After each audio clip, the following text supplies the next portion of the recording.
thought that he was a good man. I had no idea the depths of the evil inside of him. You cannot explain evil, but when you've touched it and let it touch you and slept next to it in your bed, and you find out it affects you in more ways than you could possibly imagine.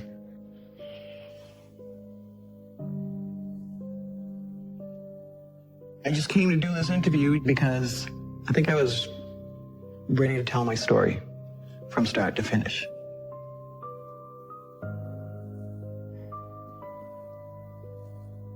It's very hard to talk about it, but it makes me who I am today, a strong person.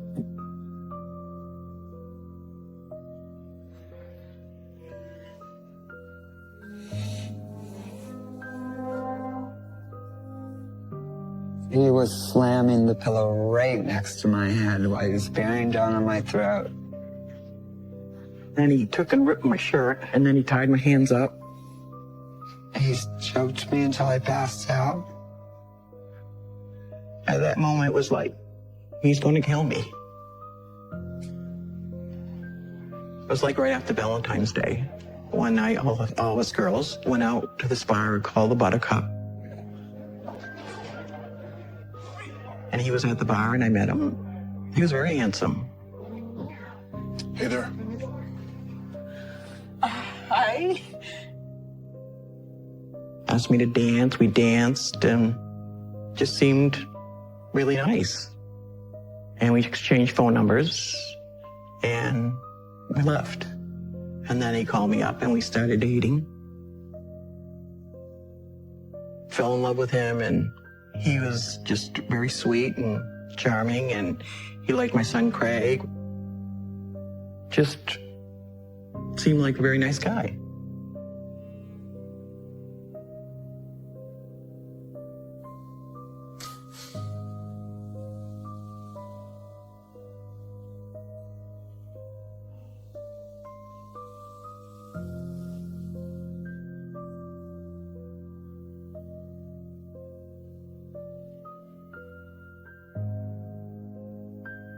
This is a picture of our wedding day, June 9th, 1979. I see a happy couple in love. It was kind of a small wedding, mostly family. I remember that I was walking down the aisle, and I just look over, and my sister was crying, and somebody had given her a tissue, and I just acknowledge it as she's really happy for me. Really didn't think anything of it at the time.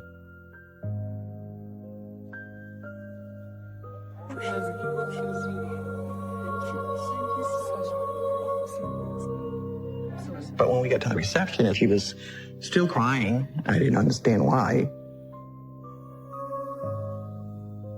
Something was wrong, and she didn't tell me. She hid it, which I thought was kind of weird. I really didn't know why she was crying. Hey. Everything okay? Yeah, everything's fine. It's nothing. Are you sure?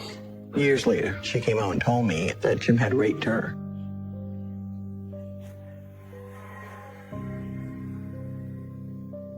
He used to go fishing up where she lived, and so he stopped by her house.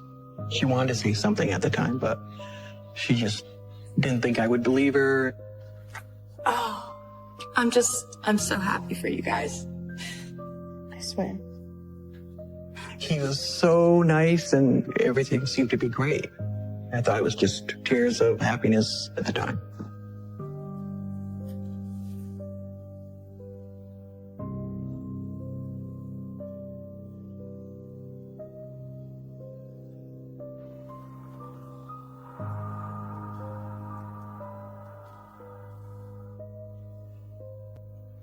And the beginning of our marriage was good.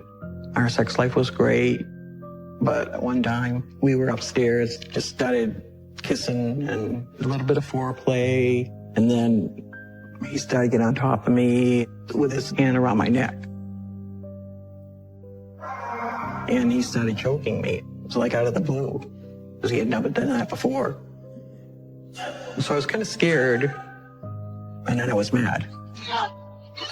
I just pushed him off. What are you doing? I'm not into anything like that. He was really apologetic. I won't do it again. I won't ever do it again.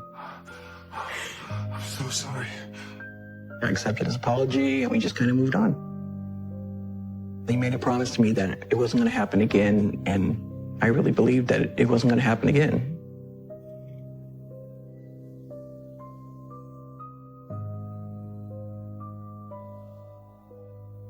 Jim started getting more aggressive, started more choking.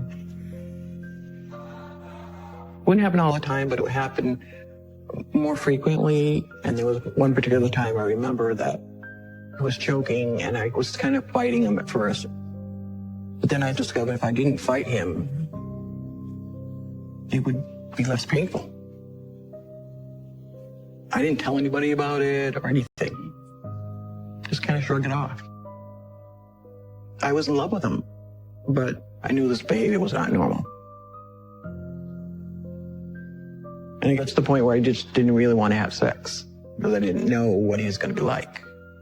So there was some time where I didn't have sex with him.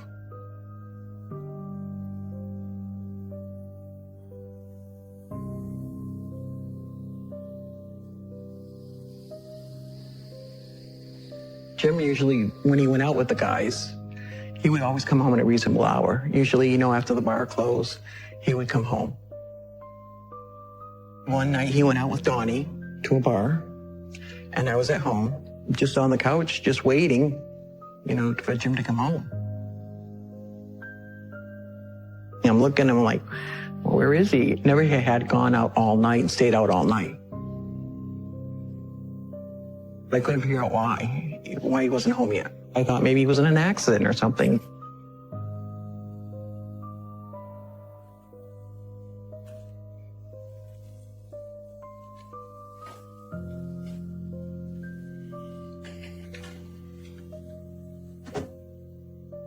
I just looked at him and I said, where you been all night?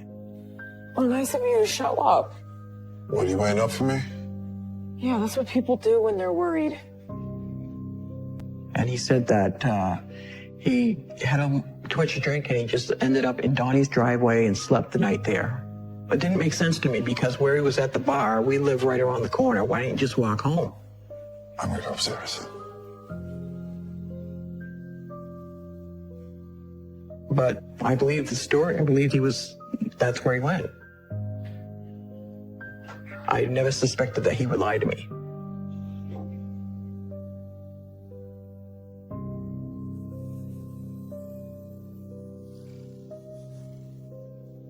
No. I get a call from a detective asking me if they could speak to Jim. Are you sure that you have your information right?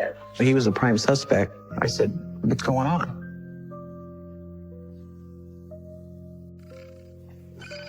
I get a call from a detective asking me if they could speak to Jim. I said he was still sleeping, and he said Holly was missing. Oh, no. Is she all right? Holly Cody, we graduated together in '74. We became really good friends. She was a cocktail waitress, and I was helping her out babysit, and usually nights because she worked nights. And Jim knew her because she was my friend. Jim? I don't understand. What does Jim have to do with this? The doctor told me that Holly's car was still at the bar, and that they had people at the bar that saw Holly and Jim get in his car and leave the bar. He said he was at the bar, but he didn't mention seeing her. And he said, well, Holly never came home all night. And I would have some questions for him. It just made me concerned, did he think that Jim had something to do with it? With Holly not coming home? I said, I can have him call you when he wakes up. Yes, I'll let him know.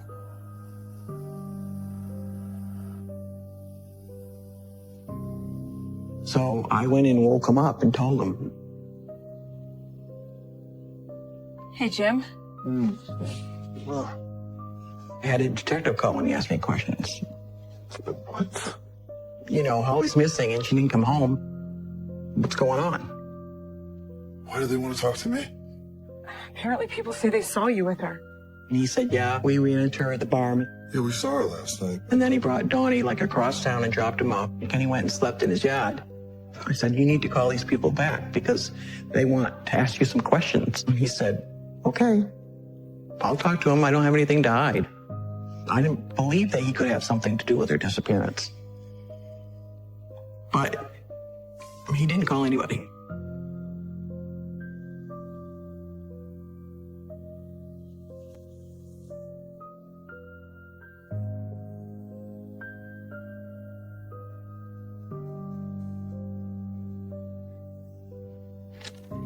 Front page news. It says prime suspect. They thought that he was the one that killed her. When I read that in the paper that Jim was the prime suspect, it like gripped my heart. Like,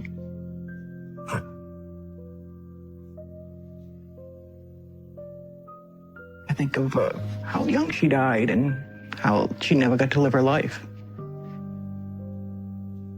I mean, she was just starting her life out. I mean, you know, Heidi's really little there. She never got to see her daughter grow up. And now Heidi has to have a mother. I asked Jim, why do you think people are asking you the prime suspect? You must know something. They questioned us. And I said, I wasn't there. I don't really know what happened. And then they talked to Jim. Jim, you have to tell me the I'm truth. telling you the truth. And they had no evidence. I mean, if they had evidence, they would arrest him, but they never did. We're gonna get through this. Still, I was in denial. I didn't want to believe it.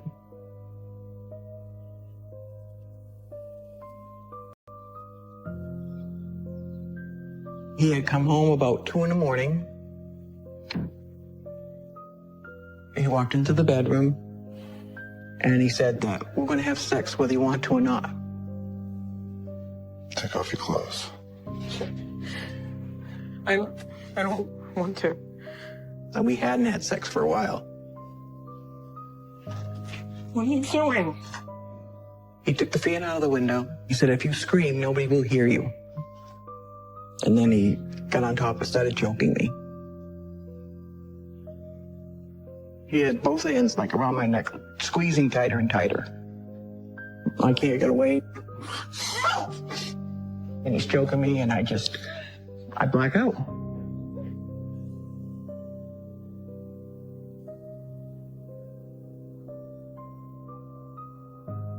And then I come to. I don't know how long had passed. At that moment, it was like, if I don't do anything about this, he's going to kill me. So I said to myself, and I'm not ready to die. I want to see my kids grow up. I want to have grandchildren. I did something about it.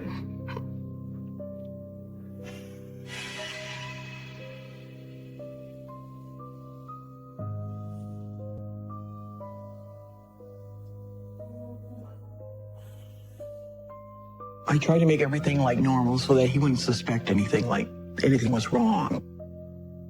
Just wanted to get out of there, but not let him have any inclination of what I was doing.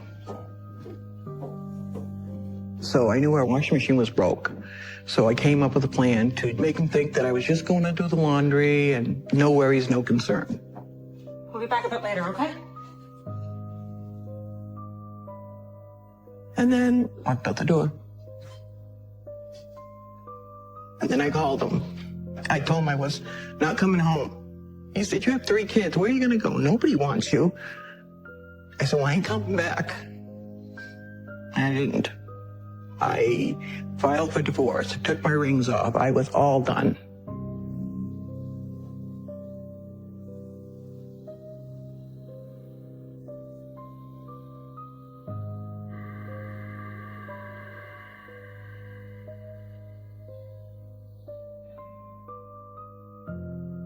It was about a month later. Got all the kids together, put them in the car, and just down the street, Jim was in the middle of the road waiting for me. He came around to the driver's side. Lindsay, please. I just want to talk. You can't sneak up on me like this. He said, just move over, move over. He just wanted to talk with me. Please. And he pushed me on the passenger side. Jim! Just shut up. What are you doing? You did this to yourself. What are you doing? He drove the car into this field where there's not even a road. Just drove into a field.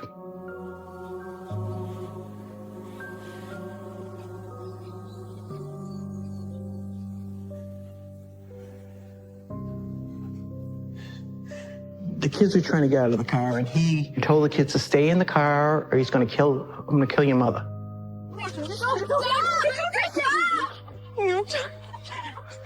And so we got out of the car and we went off into the woods. I was afraid he was gonna kill me. He took and ripped my shirt, and he said, "Let me see your shoelaces." I didn't really know what he was gonna do with my shoelaces. I didn't know if he was gonna strangle me, or I had no idea. And then he tied my hands up. He forced himself on me, and he choked me. I didn't think I was gonna make it out of there.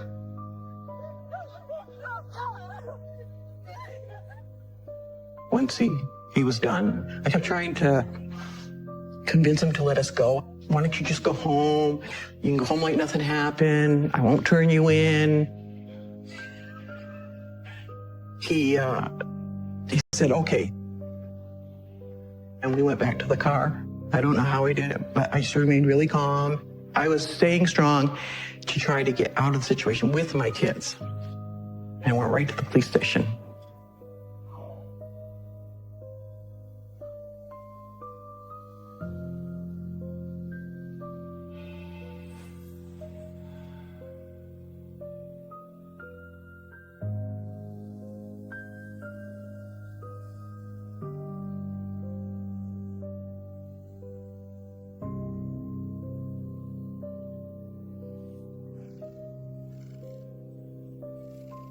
They called and said that he was going to be released soon.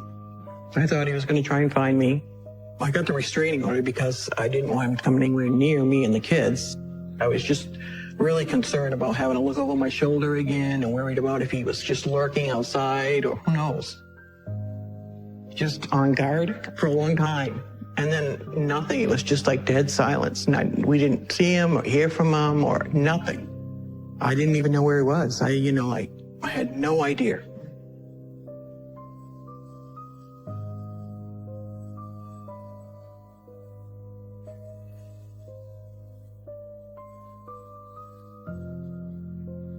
Suddenly a hand reached out and grabbed me by the throat. I literally was more scared then than I have ever been in my life. I was 36 when I met Jimmy. I met him on February 28th, 1994, and testified against him. I believe it was February 28th, 1997.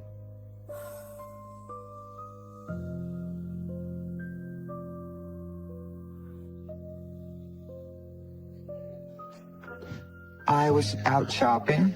I noticed that he had been looking at me. Hey, hi there. I'm sorry to interrupt you. No problem. I just couldn't help but notice you inside the store. You must like what you see. Got to talking and started getting along. Seemed like a normal, regular guy, down to earth. Do you mind if I help you with those? Sure, why not? He was a window installer, and I was a little bit of a wild child and had some substance abuse issues. So I really wanted to get past that. I was looking for an escape. He seemed like a safe one. I'm Terry. Nice to meet you. Nice to meet you. He encouraged me to go back to school. It was, for me, beginning of living a normal life together. You know, he always acted like we would be together forever, and that's where I wanted to be. I actually was using him. Little did I know, I was the mouse in the lion's cage.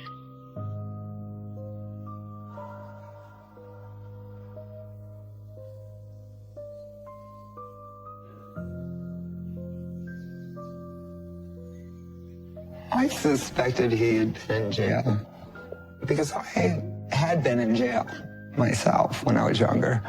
And there's just certain little habits that people pick up, a certain way you put things. So you know you can trust me, right? I mean, it's not like I'm perfect. I started teasing Jimmy that I said, come on, tell me where you were in jail. I know you were in jail. You know I was. Why wouldn't you tell me? What do you want me to say? Well, you know what I'm talking about. That's when he told me he was on probation.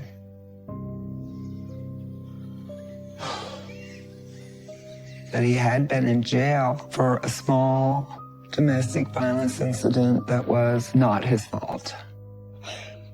Why wouldn't you tell me? I was afraid he'd leave me. His ex-wife didn't like touching him and was very cold. And that she was so still during sex that he just wanted her to react. So he reached out and grabbed her by the throat. And I've seen it happen with dramatic women that they will take some little tiny thing that was an accident and turn it into a huge thing. So it was easily believable. Just want you to think I'm a monster. Baby, I know you're not a monster. And I know whatever you did, I know you couldn't have meant to hurt her. I know that. Why wouldn't I believe him?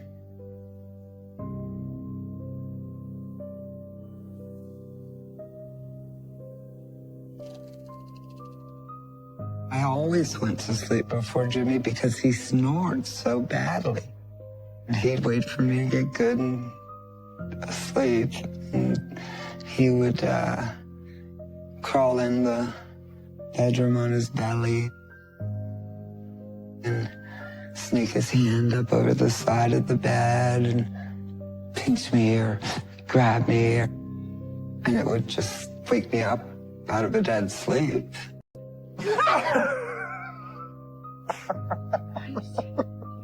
That's not a funny joke, Jim.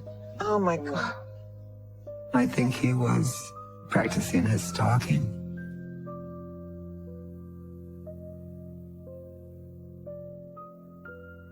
I've never been in a relationship with a man who didn't have some little thing he liked to play, that didn't like to tease. But that just was very creepy. Very creepy.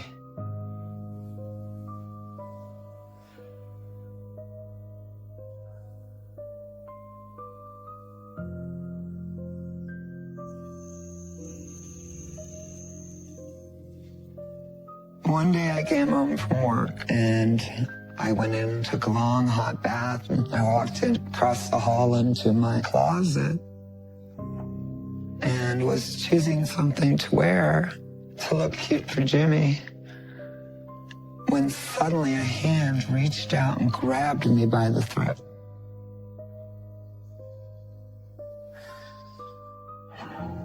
I literally was more scared then than I have ever been in my life.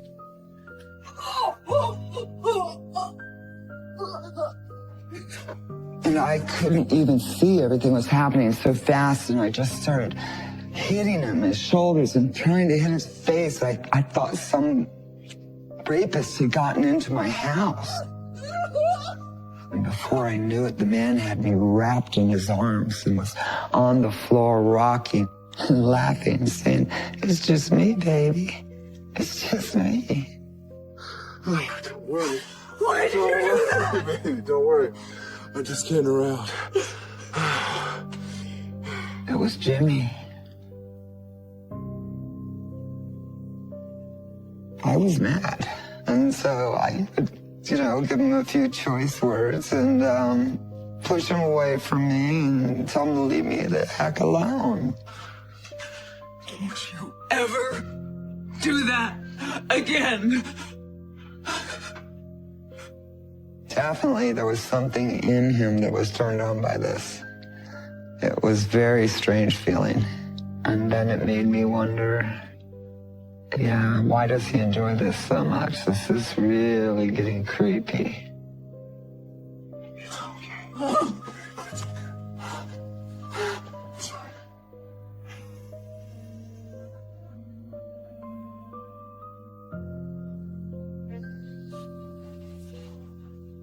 He told me that, you know, he liked to pretend like he was choking his mate during sex, and he said it turned him on. He asked if he could pretend one time. I like my men to be turned on by me. Just be easy, okay? It's not too rough. So, you know, in the spirit of pleasing my man, I was willing to let him pretend to choke me, but it didn't turn out to be pretend so much.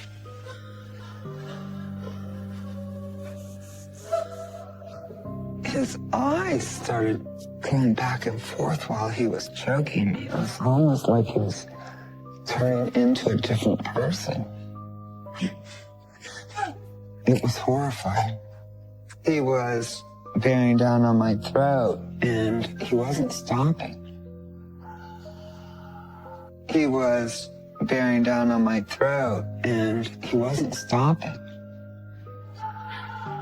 It was like he wasn't there.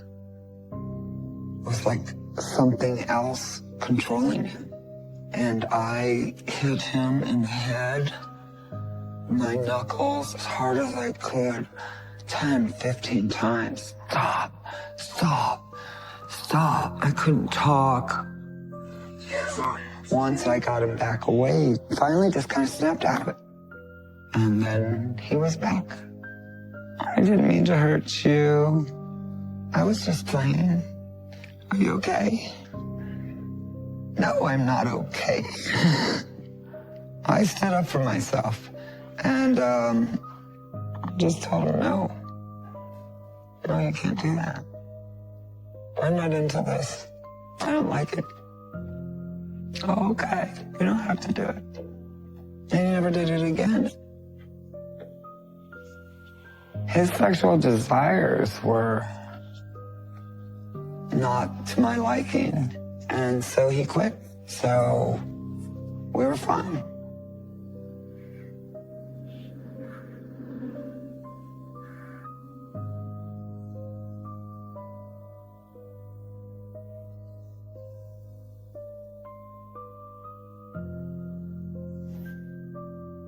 Did you see this? No, what? This is a really interesting article. There was a serial killer on the streets killing women. Every morning, Jimmy waited on the paper, and then he would read a lot of it out loud to me. Officials wonder if killings are linked. The recent discovery of a slender, dark-haired woman's body, nude, and left beside a North Pinellas road has prompted authorities to consider a similar scene from about a month ago. Everybody was reading about the story in the paper. He seemed to be extra fascinated with it. What do you think they got on this guy? Not much, unfortunately. He was interested to know if they were getting close to finding the killer. His attitude was, they were just prostitutes. They knew what kind of life they were living. They knew the danger. And they were out there for the picking. Every time he would read the paper and read a new one, he would look at me and say, "Damn good enough for him, huh, girl?"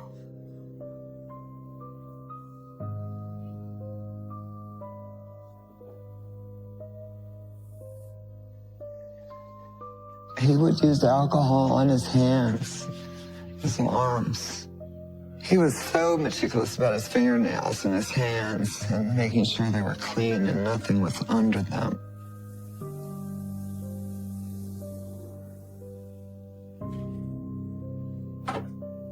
I noticed that he would shave his arms. He was very meticulous about shaving his arms. I just didn't know where to put that in my mind.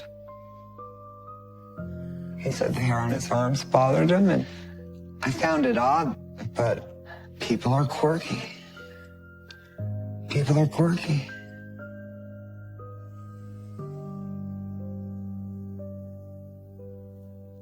He was very meticulous about cleaning the outside of his truck. It was just a good old work truck. And so it would get smudges on it. And he said alcohol was the only thing that got it off, so that's what he used. And I found that odd, but, I pinched it and helped. And one time I was helping clean it, and there were some spots that didn't look like paint, drops that were dark. And he had a tarp in the back of it, and he threw it away. It was a good tarp. Can't we just spray that down? I'd rather just get a new one. They're so cheap. You're painting, you're working on windows, you don't want to have to pick up all the chips. So that was perfectly normal that he would buy tarps. But I did find it slightly odd that he bought some mayo. He just said he didn't like them dirty. He's always buying tarps.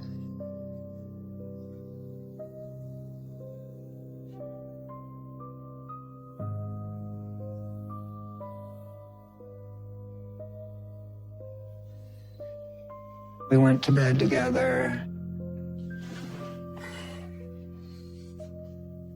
Hey, babe. And I noticed scratches on both sides of his back. You were all scratched up.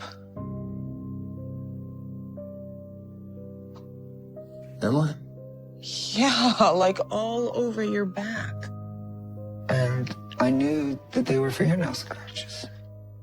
When I asked him, what happened to your back, babe? And he said, I was working under a window with a lot of branches. I knew that they were not scratches from a bush, as he had said. I knew that they were women's fingernail scratches.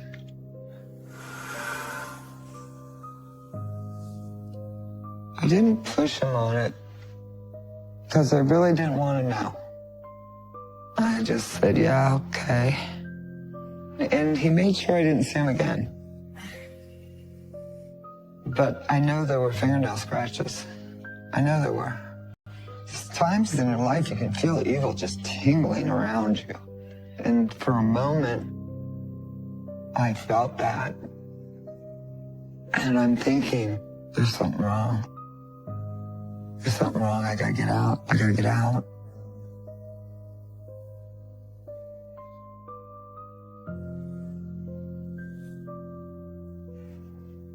I was in class for business administration at P-Tech. That's where I was the day they picked me up. Are you Terry Jo Howard? Homicide detectives just came into the classroom and said, you have to come with us. And I just felt a horrible feeling come over me. My family's okay, right? What happened?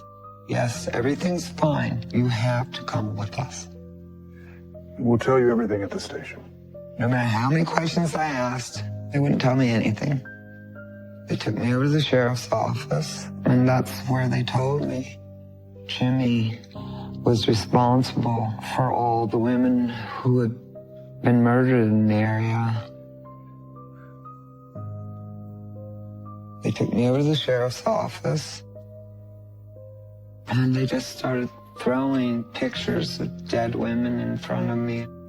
And that's where they told me Jimmy was responsible for all the women who had been murdered in the area.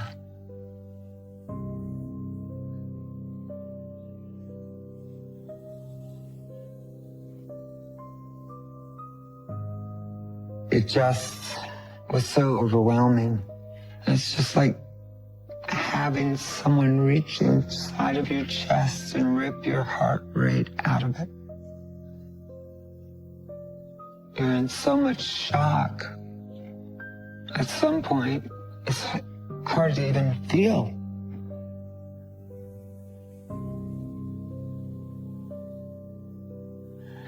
I started having memories and little oddities coming back to me, and I just knew that the chokings, meticulously cleaning his nails, and then the scratches, everything.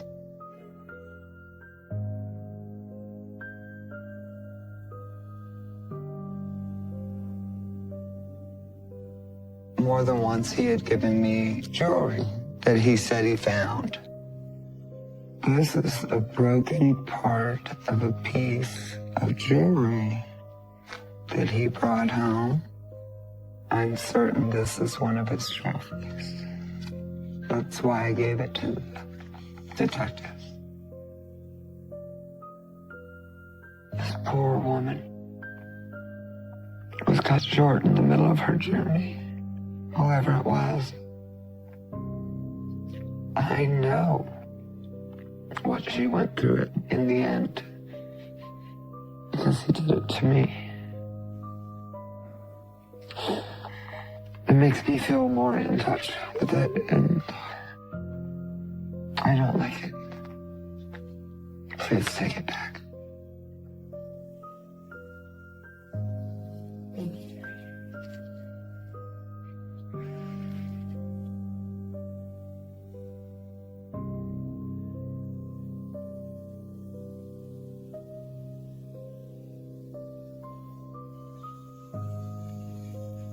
Many years had passed, and I never knew he had moved to Florida.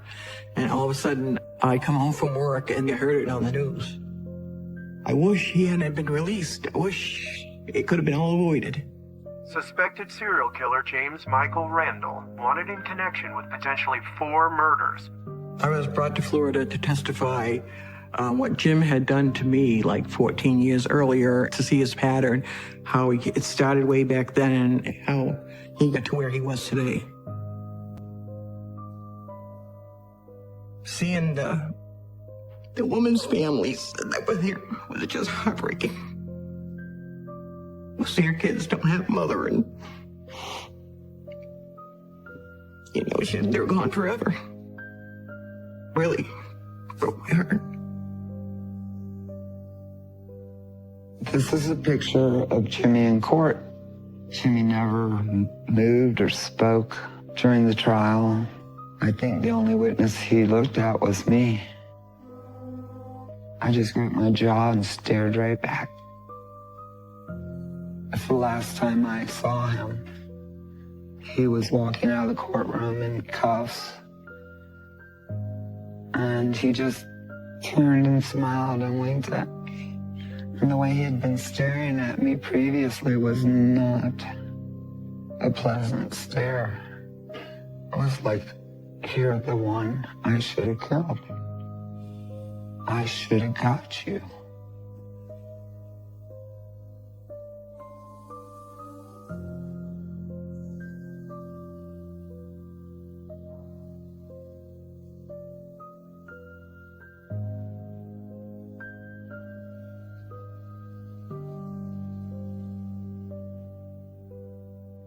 Knowing he was in prison for the rest of his life, without parole, knowing that he wouldn't be able to hurt anyone else was just amazing.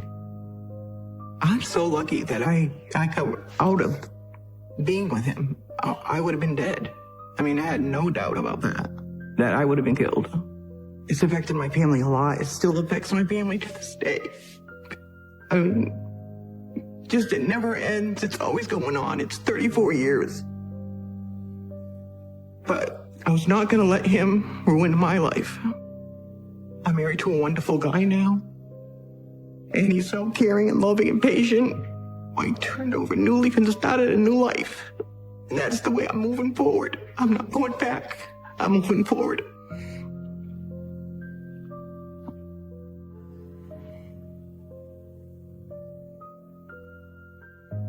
For all of us, it was a true horror story.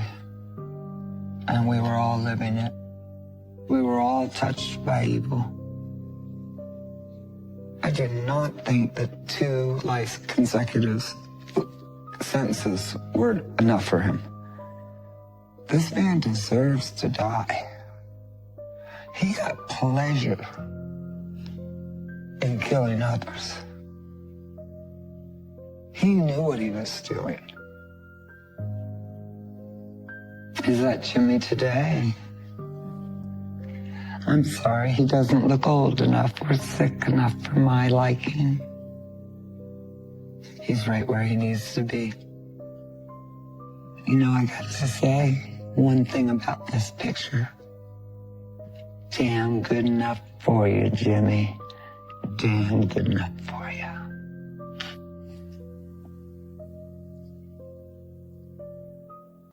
You're born from a woman, and she starts out as your mother, and you would think that you would love your mother no matter what. I love the idea of having a mother, but I don't love her as my mother.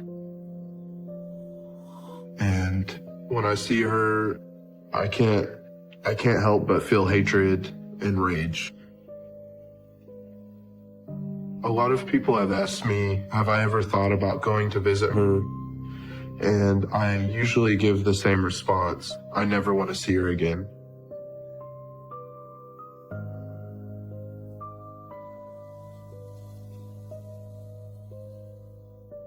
Evil exists in this world. What it looks like is right there in the purple shirt. Evil on this earth. Evil incarnate. If you've never looked at it, look into those eyes, because there evil sits. I can't help but agree with her. This was a planned and executed murder of someone. To do something like that, it takes an evil and vile person, and she deserves whatever's going to happen to her. This picture, kind of a family picture, which is really our only picture of all of us together as a family. Others may look at it and think, what a happy family.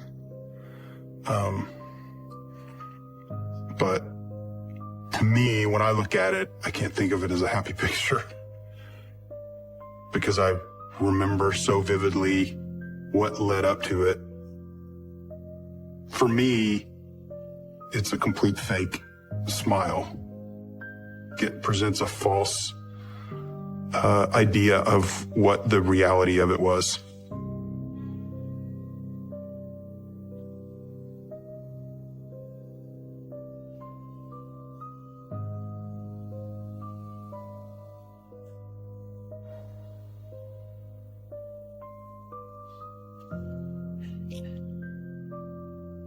Kimberly and I met through a mutual friend who set us up on a blind date.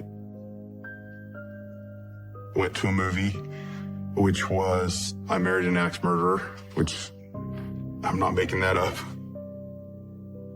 We had that first date and we really hit it off. You know, she was really charming and beautiful and very kind and understanding. She really valued being a mother, which I had a young child at the time, and so I really valued that. She was just recently divorced. I was recently divorced. We seemed to have a lot in common at that time.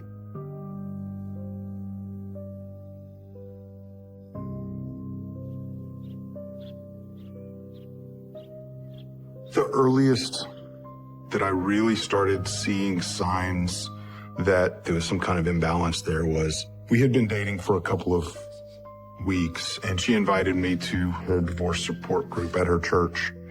And I showed up early, and she was running late.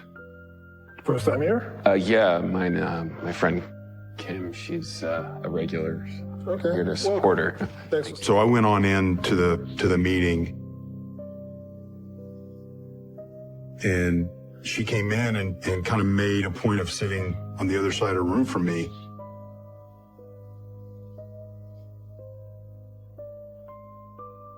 And I didn't know what was, going on, because she had invited me to this thing. So afterwards, she was acting very kind of mad at me, and I didn't really understand why. What are you doing? You told me to come. I should have waited for you, I guess. And she said, how dare you go into the meeting without me? I invited you to this. You needed to wait for me outside. And this seems like such a small thing, but her change of mood was so quick for something so small, and it kind of left me puzzled as to what was going on with her. I was just trying to help you. I don't care what you were trying to do. This is my thing. I was trying to respond like a normal person would respond. Well, I'm sorry. I didn't mean to do that. Thank you for being so understanding. And then suddenly she gets very romantic and passionate, just completely distracts and kind of makes you forget what just happened. My thought wasn't, wow, something's wrong. I need to get away from this person. It was more like, wow, she really likes me, you know?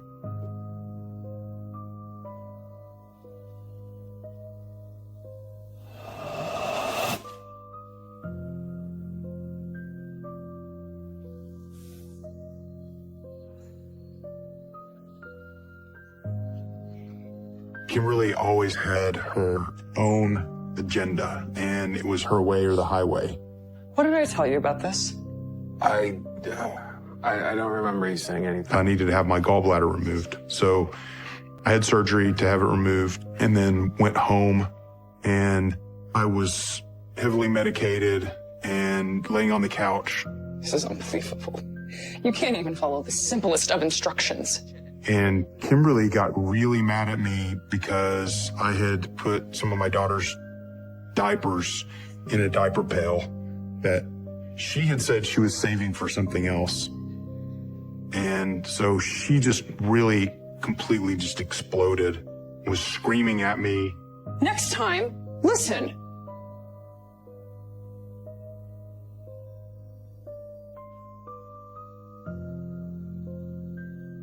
That night, suddenly I was out of medication. There were a couple of times during that time period where I would go to look for my medication, and previously there were, 4 Vicodin, and all of a sudden there's just 1. Or maybe even I might go and it's completely gone. The bottle's there, but they're all empty, where I swore that, I had more. I never really thought of her as the kind of person who would do that to deliberately make me suffer. But I kind of always assumed that, Kimberly took them.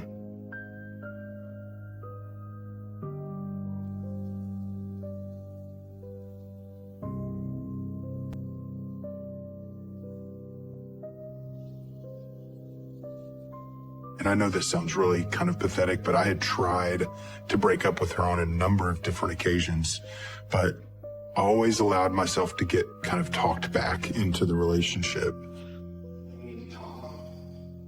But ultimately, I had finally resolved that I was going to break up with her, and she told me that night that I'm pregnant. And she had told me outright that she could not have more children. She had her first child, she said, through a high-risk pregnancy, and her doctor had told her that she was not able to have another child. I thought you said this was impossible. I guess it's our little miracle baby. There is no doubt in my mind that she did that deliberately, and that she knew that she could get pregnant, and that she deliberately got pregnant. All I'm saying is that we can do this as a team without being a couple. And so we were having an argument, and I had just said, I'm out. I can't do this. You were just pathetic. I'll be there for you through the pregnancy, but I can't marry you. We can't be together. But, I can still be part of the child's life. You're just gonna ditch out on your obligations? And she said, no, absolutely not. If you want to be part of this baby's life, we're going to be married. The idea of having a child out in the world and not being a part of his life was just unthinkable for me. What, you want to get married? So we decided to get married. I think that's our best option, sweetheart. And frankly, the wedding for me was not a happy occasion.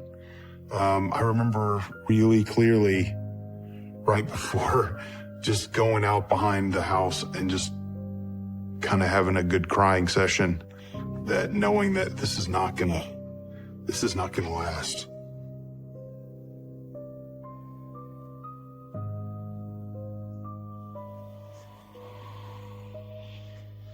This is Kimberly holding Jamie in his first hours of life.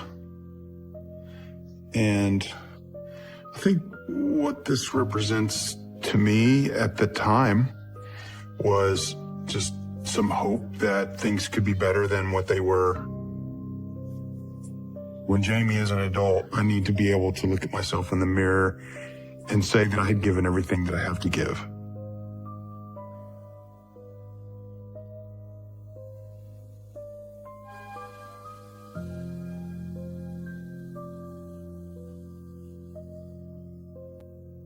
She threw the hammer and it kind of whizzed by my head. She was trying to kill me.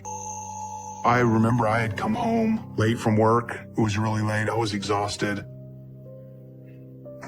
One of Kimberly's favorite things was just as I was about to fall asleep, she wants to start talking. Hey, did you fix the garbage disposal like I asked? About, not really pleasant things about maybe problems we'd had or whatever. We started arguing about it. So what, we're just supposed to let the dishes pile up and live in a trash heap? Eventually, I just had enough, and I got up. She was in full-on rage. Don't you walk away from me when I am talking to you! She just kind of looks like a wild woman and is screaming pretty much at the top of her voice. I don't know where she got the hammer from, but she took the hammer and she just flung it right at me. And I dodged, but it just happened to just stick right into the wall. I've never really been in a situation where I felt like someone was trying to kill me. And honestly, I don't know whether she had murder on her mind at that point, but it felt like it.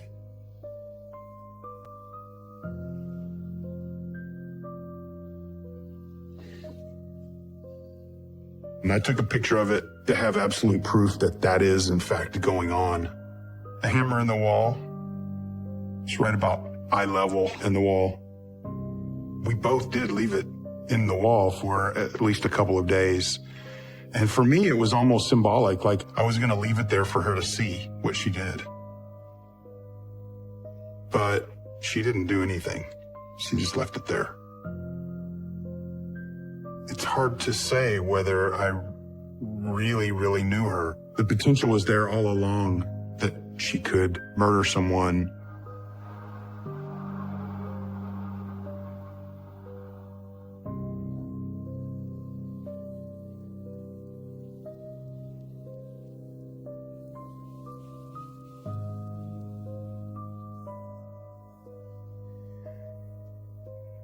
When I first got custody of Jamie, I had this idea that the nightmare's over,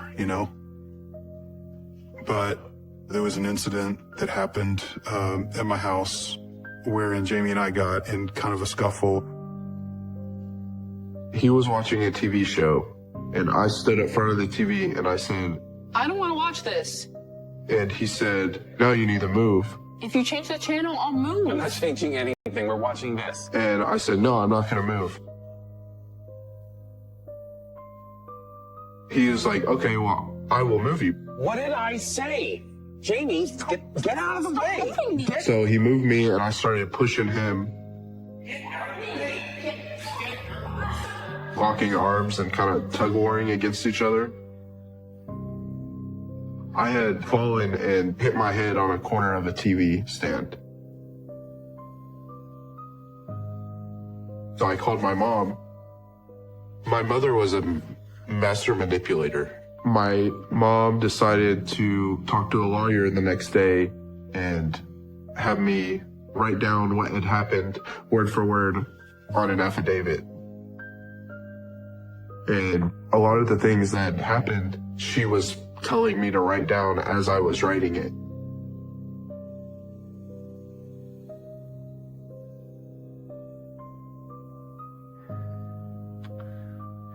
It says, last night on November 11th at 8:45 p.m., my dad and I were watching TV.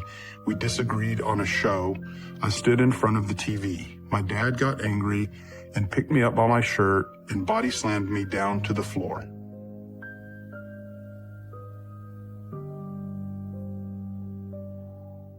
True, he stood in front of the TV. True, we disagreed on a show. Then, saying picked me up by my shirt and body slammed me down to the floor, that part was not true at all. The way she manipulates is she will take a small grain of truth about something that happened and then frame it in such a way that suits her agenda, that makes her look good.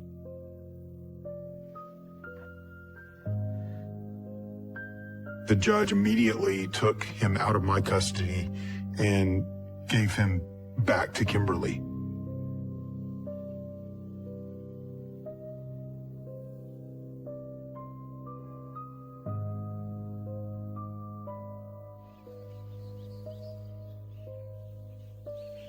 My relationship with my mom was very weird. Jamie, come have a seat. One moment she's saying, come sit on my lap and watch TV with me. How's school been going? Good. Yeah. And then let's say I get a stain on my shirt.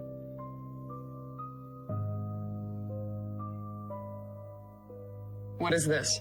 The entire mood would change. She would just flip the script super quick. And, she would start yelling at me. What, are you a slob or something? And call me horrible names. And I would say back, I hate you. I never want to see you again. I hate it here. I want to live with Dad. Oh, you want to live with your father? Fine. And so I got out of the house.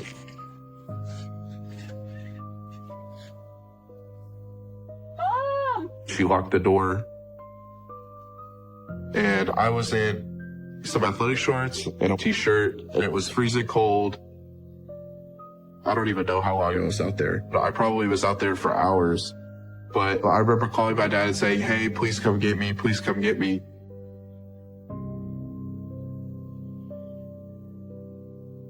Hey, Dad, it's me. I'm outside my house. I'm scared. Could you just please call back this number? It's Jamie. Bye.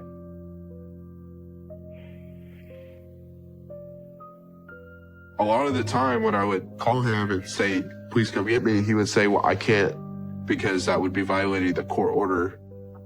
If I go against, the agreement, then it will make it even harder for him to ever come live with me. There were even times when I had called the police department and talked to them, and they said, well, this is not a criminal matter. There's nothing we can do. That's the cruel irony of it, is that he has to be obviously injured, badly injured, in order for me to take some kind of action. And by then, it's kind of too late.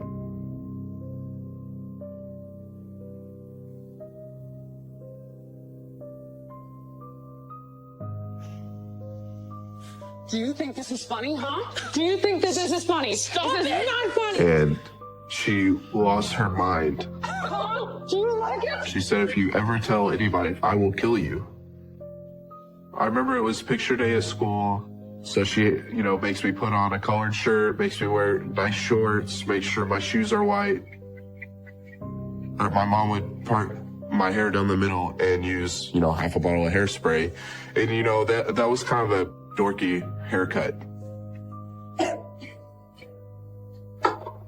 When I get to the school, I just hated wearing that hair so much. Just wanted to mess it all up.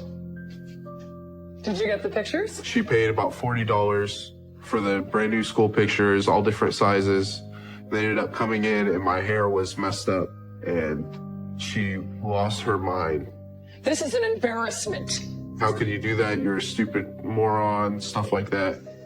And eventually it got to the point where she started pinning me up against the wall and smacked me like 30, 40 times as hard as she could. No, I paid for these. What is wrong with you? Do you think that this is funny? Do you like looking like a slob? You know, I was never punched in the eyes or the face. I was always punched like in the ribs or the stomach or the arms because, you know, my mom would make sure that people didn't know what was going on behind the scenes. And now you know what happens when you don't do what I tell you. One thing that I really regret is not saying anything to my dad. He didn't really know about all the stuff that was happening because I never really tell anybody. I just kind of kept it a secret for many, many years.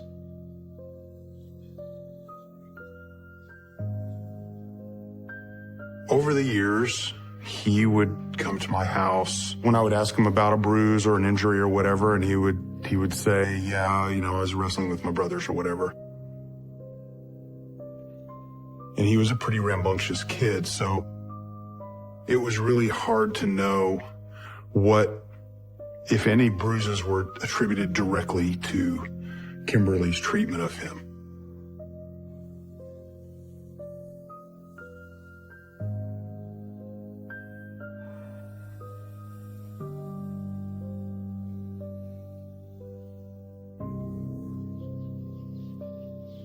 I did my mom's laundry, and my brother's laundry, and I cleaned the kitchen and cooked dinner sometimes. And, you know, it's a lot to do. And if those things didn't get done, she would get really angry.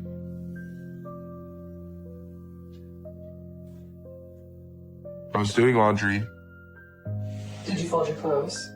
And I put my clothes in the drawer. And I just crammed them in there. I didn't fold them at all. And she always wanted me to fold the clothes perfect. Nope. Exactly what I thought. Stand up. Stand up. I remember her yelling and screaming at me. And all of these. You're gonna do it over again. Do you understand me? She was gonna lock me in the room. When you have a lock on a door in a room, that's usually on the inside of the room. But what she did is she unscrewed the doorknob and switched the lock to the outside of the room. So I couldn't get out.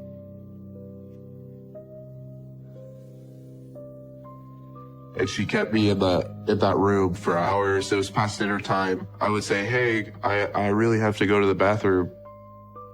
And she would make me wait. I finally decided that, you know, I couldn't hold it anymore. So I kicked out the screen guarding the window. And I just decided I was going to pee out of the window. That's not normal at all. But I thought that that's how you got grounded as a kid.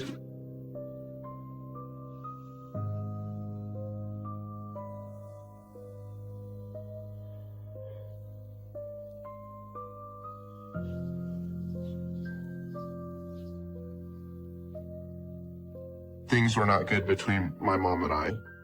I was trying to play video games to pass the time.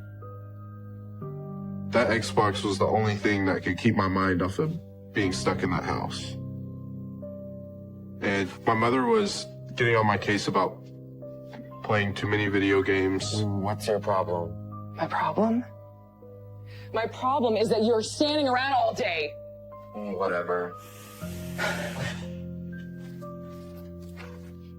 And she unplugged it. And I just got super angry, like more angry than I probably have ever been. And I took the Xbox and I threw it outside of the window. And that's when things escalated. She took the cord of the Xbox and like wrapped it around my neck and started to pull back. It was just blind rage.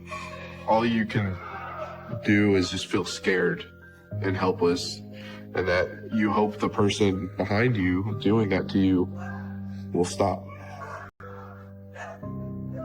Zach got up and said, please stop choking him, please stop choking him, because he saw that I was starting to grasp for air.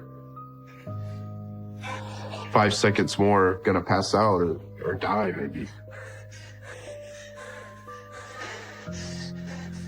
She stopped, and I think I was able to get my phone after that and called the police, got the police involved.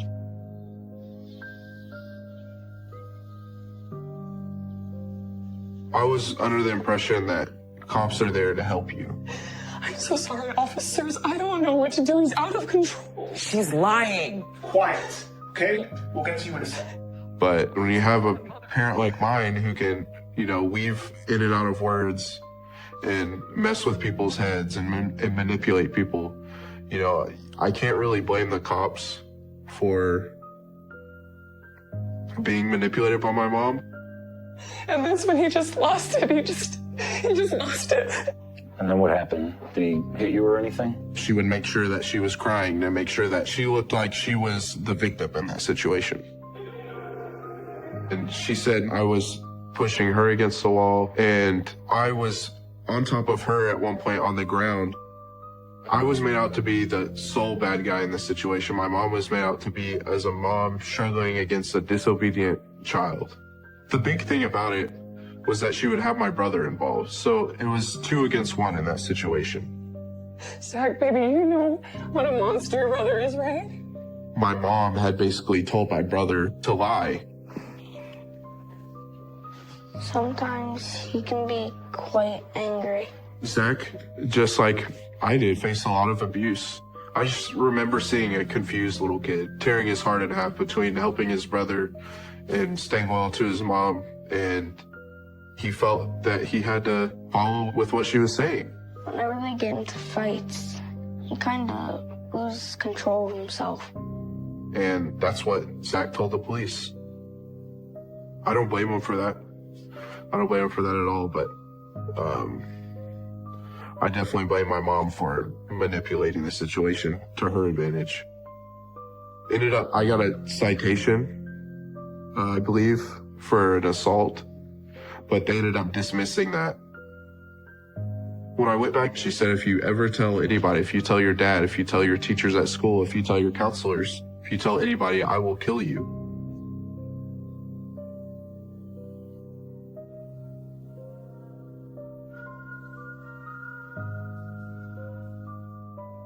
My vision started to go just ever so slightly black.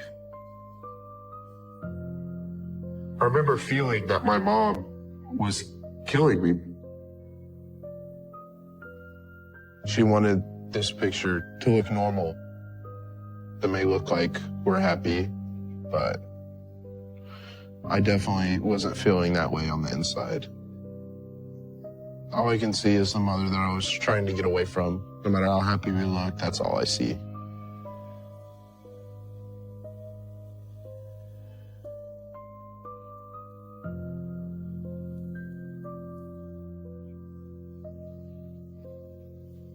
I had gotten in trouble at school.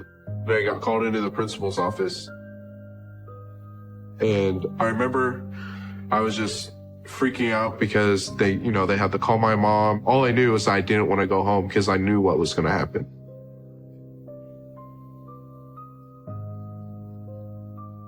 So I ran away after school. I just went to this grocery store and tried to hide in the very back of the grocery store. And I stayed there until about 8 or 9 o'clock. All I wanted to do was just hide out, was just try to stay away from any harm that would come my way when I go home. Maybe somebody would help me. Maybe they'd see me back there and help me. What's going on? I ended up getting caught back there by a store manager. You okay? I remember trying to tell him that I'm scared to go home. Let me stay here for the night. What's going on at home? I don't feel safe anymore. She's crazy. I think we need to call the cops and let them help you out. Please don't do that. No, all I knew was I didn't want to go home because I knew what was going to happen. I promise. They're gonna help you out. He felt like he needed to call the police. And eventually, maybe 20 Minutes later, 25 minutes later, I think the police finally came, and the police took me home after that. I think I ran away from home maybe 5 or 6 times. Each time the cops looked for me. They said, if you run away anymore from home, you're gonna get put in juvie. And I always felt like it was another stab in the back from the cops. My dad didn't know the real reasons why I ran away. He only knew what I was telling him. I remember the feeling of being stuck. That was the biggest feeling of them all, was, feeling like you're in a hole that you can't get out of. And I felt that no matter what I did, nobody was gonna help me.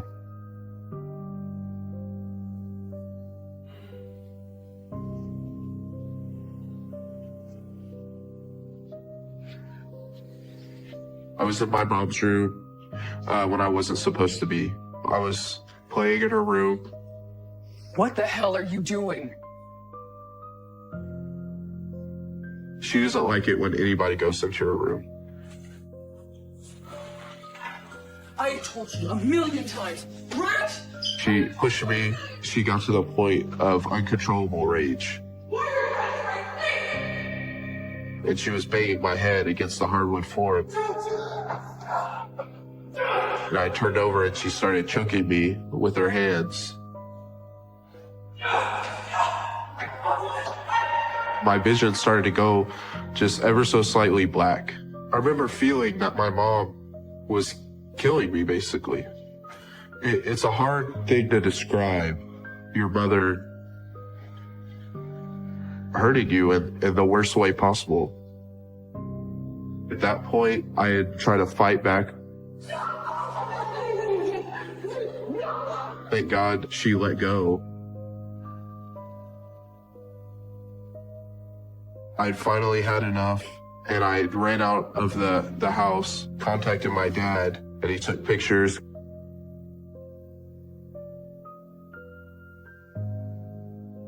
And I think that was the straw that broke the camel's back.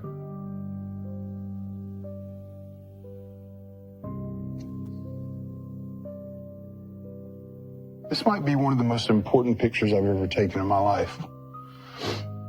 This incident, as horrific as it was, really enabled me to take actual action. Now I have something. I have something that I can pull you out of that. The main reason I never told you, all the years of abuse and stuff like that is I just felt that if, I told you, somehow my mom would find out. She had threatened me that if I told anybody that I would die. And that's why I was just so scared all those years to really let you know what was happening. And for me, that feeling of guilt, is pretty heavy. Something I still feel a lot today. I can't blame you for any of that. I mean, I can tell you with 100% honesty that I did everything that I could possibly do. And I believe you with all my heart. I really do.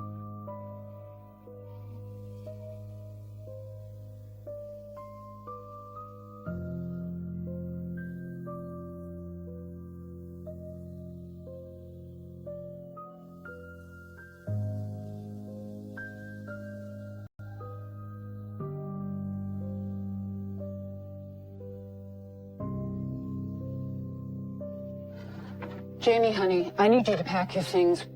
My grandmother told me we need to go as soon as possible and that she'll tell me later what's going on. Is it my mom? I know it has something to do with my mom. I know she did something.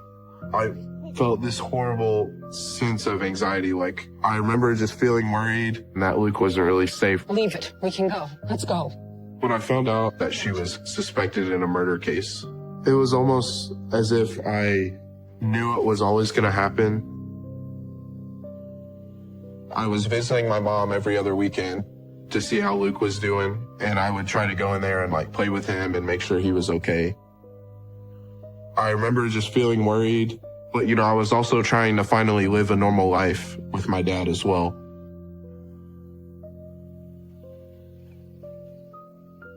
When my mother found Cherry as a babysitter for my younger brother, Luke, I remember there was a lot of custody battles between my brother's dads and my mother. She had lost me, she had lost Zach, and now she was losing Luke, her last son. Cherry Walker was a really, really genuine, nice, good person. She really adored and loved Luke a lot. It's a picture of Cherry Walker. She was a lovely person. She was kind of a pure soul in so many ways. I can't help but to look at her as kind of a martyr for us, a symbol of the hideousness of what Kimberly did.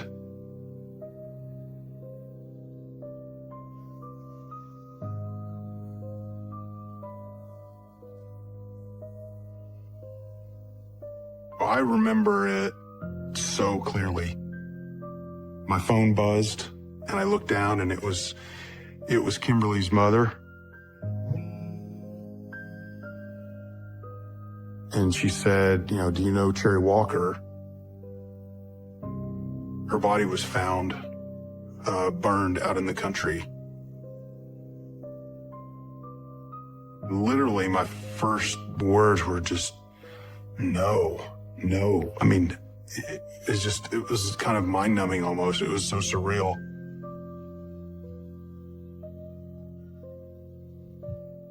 Kimberly was the #1 suspect from the very minute they discovered who Cherry was.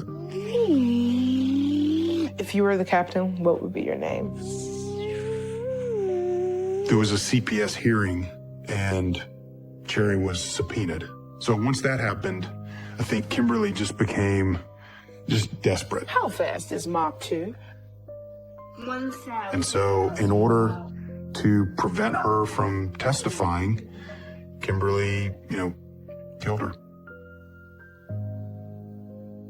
Yeah? Kimberly's version of the events was that she picked up Cherry Walker to have dinner to talk to her about her testimony in the upcoming CPS trial, that Cherry had a seizure and that she stopped breathing and then went driving around for a while to try and figure out what to do. She decides that she needs to take her out in the country, took some lighter fluid out of the back of her car, squirted it all over her body, and lit her on fire.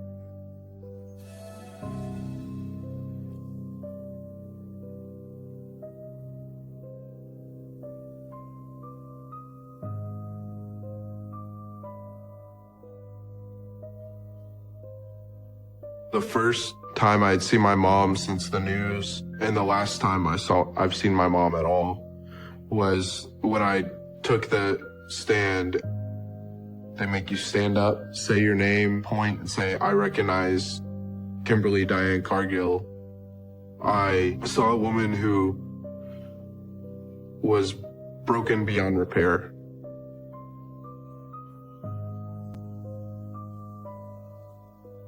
I remember her eyes were like steel, like just cold, lifeless. That's all I could see was the eyes of a murderer. In their closing arguments, the state prosecutors told the jury that Cargill was a liar, a killer, and a monstrous child abuser. They then urged the jury to sentence the death penalty when deciding her fate.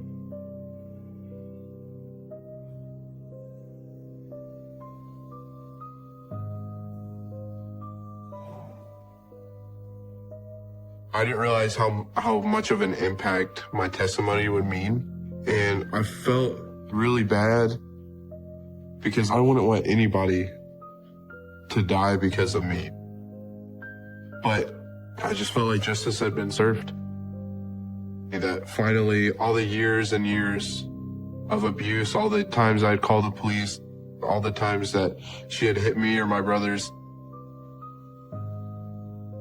I felt like all of that finally came to an end.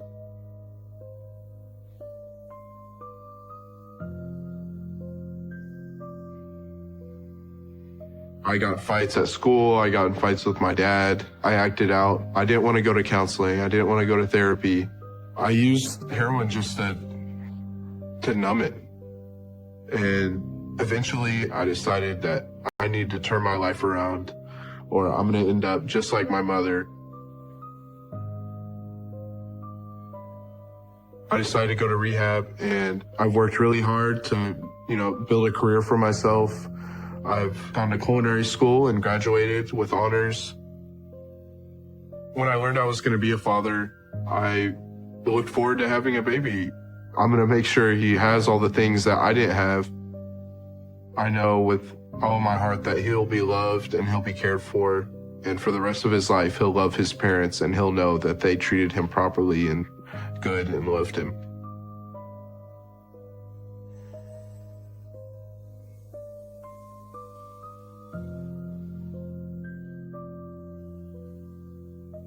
This is a picture of Kimberly when she's in prison.